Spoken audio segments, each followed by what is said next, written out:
नमस्कार दोस्तों, स्वागत है आपका अपने YouTube चैनल पे। आज फिर एक नई कहानी के साथ मैं आपके सामने हाजिर हुआ हूँ। कहानी अगर पसंद आए चैनल को प्लीज़ सब्सक्राइब करिएगा, शेयर करिएगा, लाइक ज़रूर करिएगा। कहानी एक ऐसे कारोबारी की है जिसकी मृत्यु एक केक की वजह से हो गई। पूरी रियल बेस्ड स्टोरी है, आप सुनिएगा और देखिएगा। पसंद आए सब्सक्राइब जरूर करिएगा। मुंबई के 57 वर्षीय हीरा कारोबारी राजेश उदानी एक रहस्यमय तरीके से गायब हो जाते हैं। लापता होने के 8 दिन बाद उनकी लाश मिलती है। मेडिकल जांच से पता चलता है कि उनके नाक की हड्डी टूटी हुई है। कत्ल का ये ऐसा मामला था जिससे सब कुछ रहस्य से भरा हुआ था, लेकिन आखिरकार पुलिस कातिल तक कैसे पहुंचती है, ये पूरी हिस्ट्री आप सुनिएगा। अब एक्सप्लेन करते हैं स्टोरी क्या है। दिन था 27 नवंबर 2018 का, जब मुंबई के घाटकोपर इलाके में रहने वाले हीरा कारोबारी राजेश्वर उदानी आखिरी बार उनको देखा गया था। ऑफिस से लौटते वक्त ईस्टर्न एक्सप्रेस हाईवे पर राजेश्वर अपनी कार से उतरे और दूसरी गाड़ी में बैठकर चले गए थे। इसके बाद वह कभी भी लौटकर घर वापस नहीं आते हैं। परिजनों ने, घर वालों ने उनकी काफी तलाश की, लेकिन उनकी कोई खबर नहीं हुई। जब घर वाले हताश हो गए तो उन्होंने पुलिस में रिपोर्ट दर्ज कराई और कई दिन धीरे धीरे बीत गए, लेकिन पुलिस के हाथ भी कोई ऐसा सुराग नहीं लगा जिससे कि यह पता चल सके कि राजेश्वर उदानी है कहाँ पे। लेकिन कहीं से जब कोई सुराग नहीं मिला तो पुलिस ने राजेश्वर की तलाश में जुटी रहने के लिए 8 दिन बाद यानी लगभग 4 दिसंबर को उनकी लाश पनवेल में मिली। मौके पर पहुंची पुलिस ने पंचनामा किया और लाश को पोस्टमार्टम के लिए भेज दिया। पोस्टमार्टम से पता चला कि राजेश्वर की नाक की हड्डी टूटी हुई और उसकी मौत दम घुटने से हुई। मतलब ये साफ हो चुका था कि ये कत्ल, ये एक आत्महत्या नहीं, ये कत्ल है, एक मर्डर है। जैसे उसका मुंह दाबकर उसकी हत्या की गई थी। मतलब साफ था कि उसके चेहरे पर किसी चीज से दबाकर कत्ल किया गया था। राजेश्वर की गुमशुदगी का मामला अब मर्डर केस में बदल गया था। ऐसा केस जिसमें सब कुछ रहस्य था और सवाल बहुत सारे थे। आखिर वो कौन था जिसने 27 नवंबर को उस गाड़ी में बैठाकर राजेश्वर उदानी को ले गया था।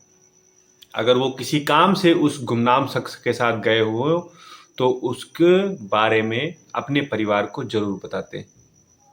बड़ा सवाल यह था कि राजेश्वर का कत्ल किया किसने और किया क्यों। इस केस की गुत्थी को सुलझाने के लिए पुलिस के पास कोई क्लू नहीं था कि केस शुरू कहां से किया जाए। पोस्टमार्टम रिपोर्ट भी आ चुकी थी।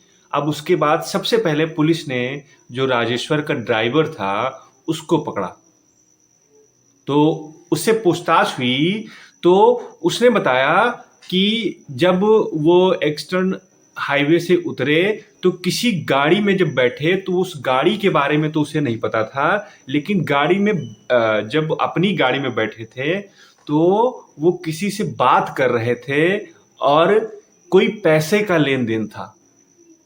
तो सूत्रों के अनुसार पुलिस ने राजेश्वर की कॉल डिटेल निकाली तो पता चला कि आखिरी बार जिससे उनकी बात हुई वो महाराष्ट्र के एक मंत्री के पर्सनल असिस्टेंट रह चुके सचिन पवार का नंबर था।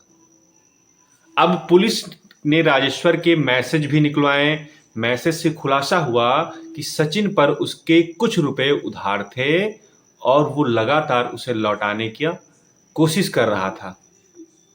तो पुलिस अभी सचिन के बारे में कुछ और सुराग लगा रही थी। इसी बीच पता चला कि राजेश्वर के केस के बारे में सचिन जो है लगातार अपडेट ले रहा था, यानी लगातार वो पूछ रहा था कि केस कहाँ तक पहुंचा और क्या न्यूज आगे की है। सारी अपडेट वो पुलिस वालों से ले रहा था। पुलिस का शक और भी बढ़ जाता है।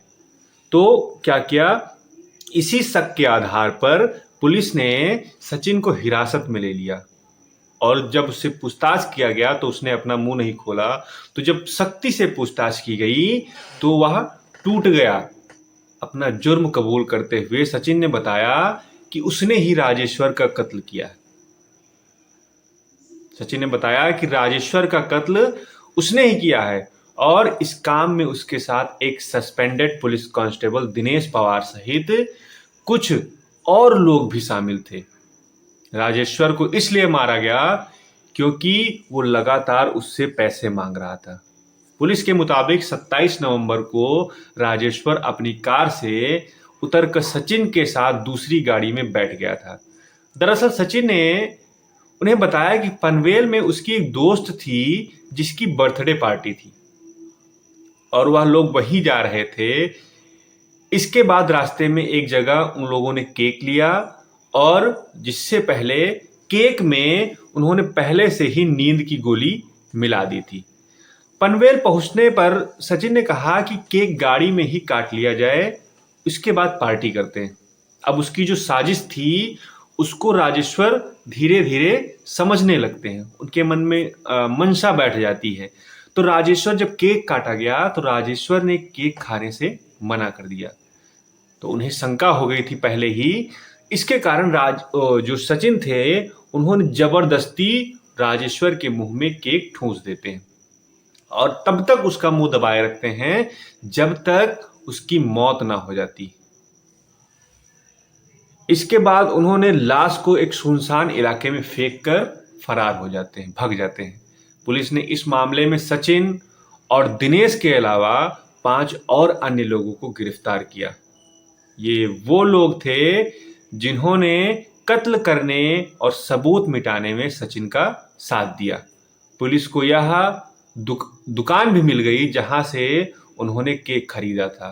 साथ ही उस कार में कत्ल की वारदात को अंजाम दिया गया था जिससे केक पे भी दाग मिले।